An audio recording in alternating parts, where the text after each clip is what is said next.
Welcome into GamecockAnthem.com's new feature here, previewing the Gamecock season opener against Southern Mississippi. Of course, Thursday night, 7:36 kickoff. I'm Wes Mitchell alongside Jason Ross. Jason, we've been waiting on this day for a long time. I know a lot of Gamecock fans out there have as well, but it's glad to have the season actually here upon us.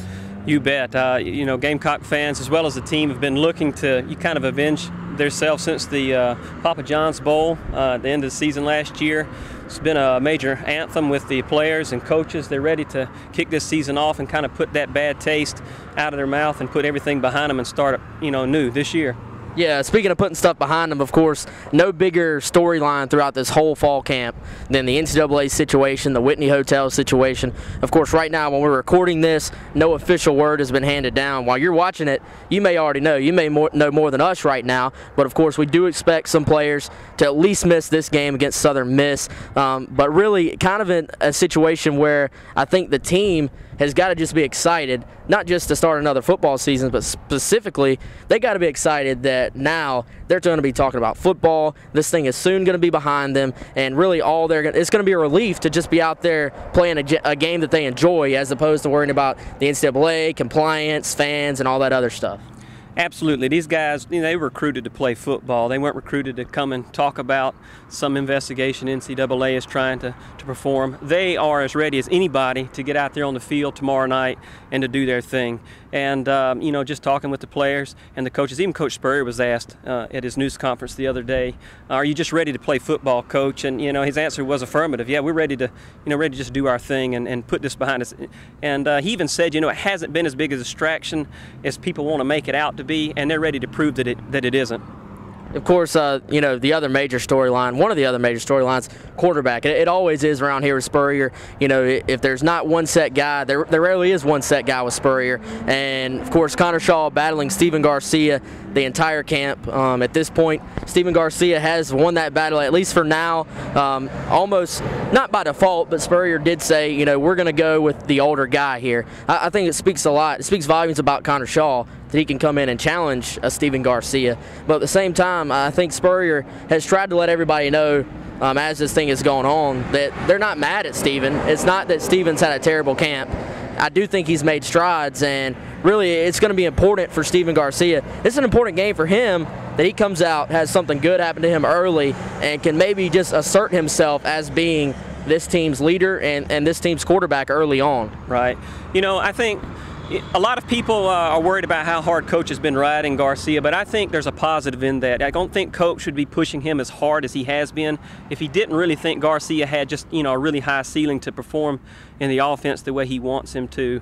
And as far as Connor Shaw is concerned, I think it's good that Garcia is going to be able to come out and start this game. It's going to give Shaw a chance to work himself into the offense.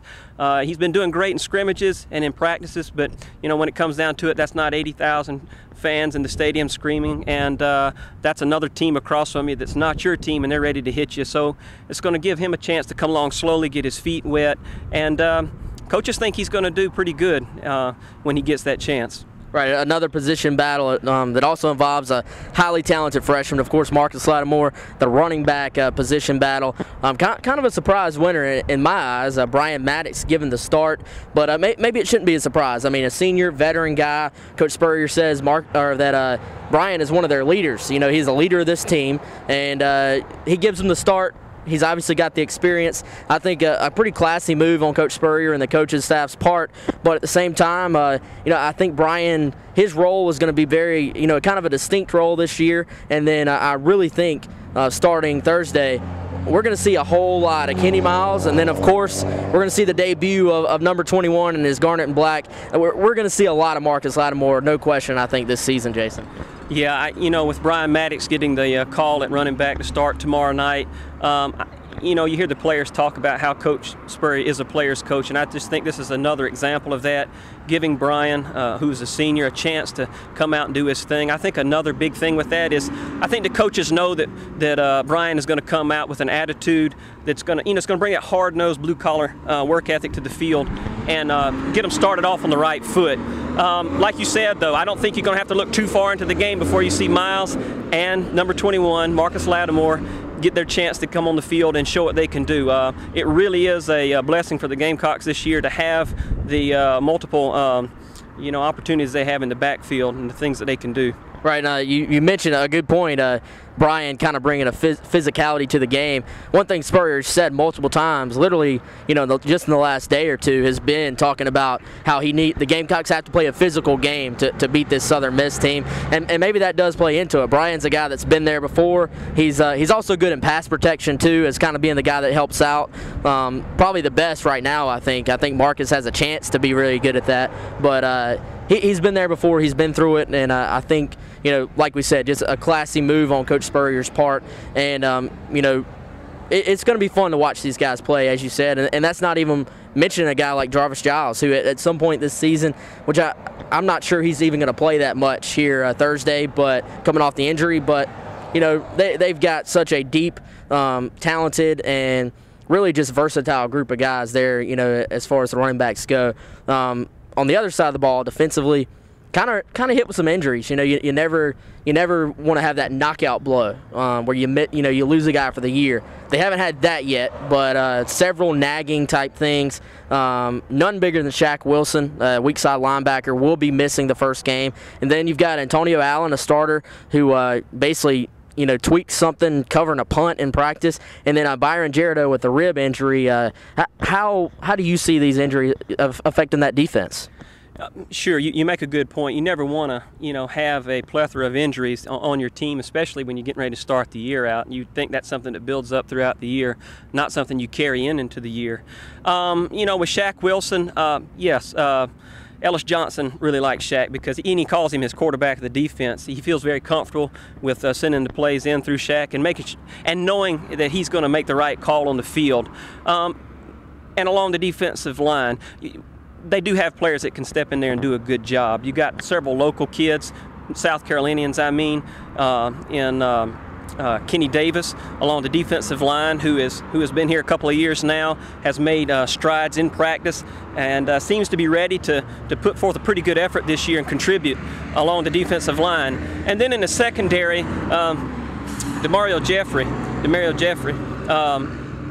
local Columbia kid, just a lot of talent. Hasn't had a lot of opportunities to get out there on the field and do his thing, but the coaches feel like he's ready to step in there.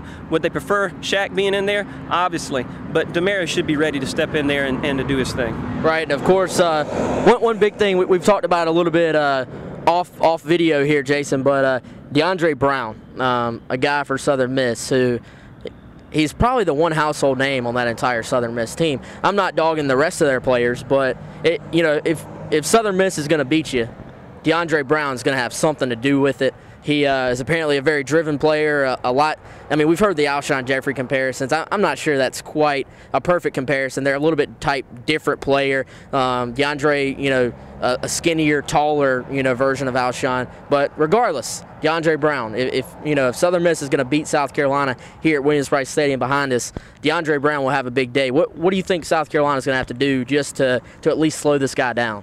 Well, and make no bones about it, Southern Miss is going to try to put DeAndre Brown in matchup situations where they think he can excel. I think you're going to see them try to get Brown in coverage situations with Chris Culliver rather than Stephon Gilmore. Everybody knows Gilmore and the reputation he has. One of the best in the league. One of the best in the league, absolutely, and one of the best in the country. And they're going to try to move away from that when they can. They're going to see what Chris Culliver can do. Chris Culliver's got nice size. He's very quick. He's very athletic. But this will be, one of his first true tests at the corner position this year, and it's going to be against a very, very good wide receiver. And I think Chris Culliver's going to have his opportunity early and often to make the statement that he's ready to play cornerback for the Gamecocks this year. Yeah, really, a tough challenge, but a great opportunity at the same time for a veteran guy. He's used to the SEC wars, not used to them at cornerback, but we'll see if he's up to the challenge, but I think he'll be ready for the challenge. This will be something that he'll take pride in going up a guy like DeAndre Brown. All right, moving into the game, of course, it's almost here. Lord knows you never know what to expect in the first game of the season, but we're going to try to prognosticate here, as Coach Spurrier would say, a key to victory and a final score. I'm I guess I got to go broad first with my key to victory. Offensive line. It's simple. Like Coach Spurrier says, block. I mean, these guys, if the offensive line can come out and exert their will, then, you know, that's my key to the whole game. If they do that, South Carolina will win. First of all, your key to victory? I have two, I think, and it's something that Gamecocks fans are going to be wanting to watch when they come into this game. Obviously, I agree with you on the offensive line. Need to pay attention to that early on and see, you know, what that if that newfound scheme under Coach Elliott is doing its thing and is working for the Gamecocks. Number two, Coach Spurrier has been preaching it all summer and into fall camp, quarterback consistency, making the right reads and making the throws on time and in the right places. If the Gamecocks can do those two things, assert themselves on offensive line and have consistent quarterback play tomorrow night in this game, I think the Gamecocks can set themselves up for a very good season.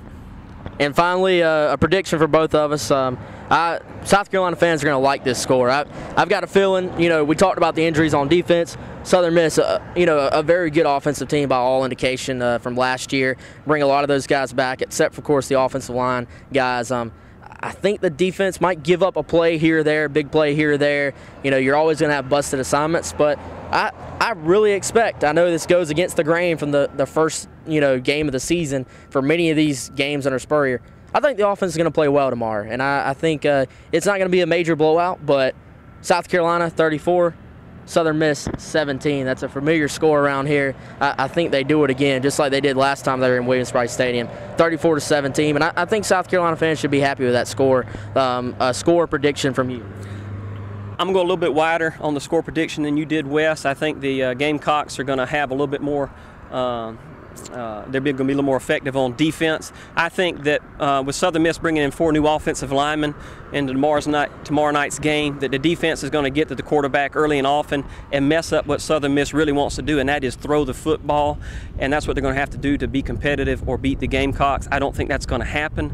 I think the Gamecocks are going to assert their will on defense. They're going to have a consistent night on offense, and I think when you add it all up, that's going to equal out to a score of around 38-10 when all is said and done. You heard it here first, 38-10, 34-17. You can predict the score too. Go on our message boards, predict the score. We are giving away a free month's membership for whoever gets closest on the score. So go to GamecockAnthem.com, message boards, you know, give your opinion on the score. We're all going to find out Thursday night here. Kickoff 7:36.